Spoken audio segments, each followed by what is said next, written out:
আপনারা ইতিমধ্যে দেখতে পাচ্ছেন ভোটের তারিখ যত বেশি কাছে ঘনিয়ে আসছে, মুনাফিকদের চরিত্র তত বেশি ফুটে উঠতেছে। একদম মুনাফিকি করে সারা ভোটের মানুষের কাছে ওয়াদা করেছে নির্বাচিত হলে তারা কোরআন সুন্নাহ অনুযায়ী দেশ চালাবে। আর এখন বলে কিসের কোরআন সুন্নাহ আইন? আমরা তো দেশ চালাবো প্রচলিত আইনে। এটা স্পষ্ট গাদ্দারি, স্পষ্ট মুনাফিকি। আরেক দল বিভিন্ন ধরনের কার্ড বিতরণ করে।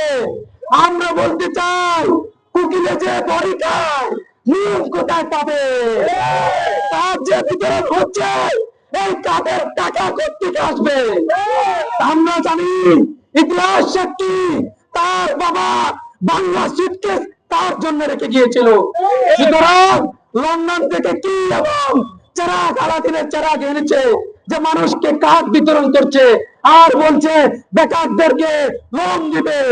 মুকুকিল বাড়ি খায় সেই পরে ঋণ কোথা থেকে আসবে জনগণ জানতে চায়।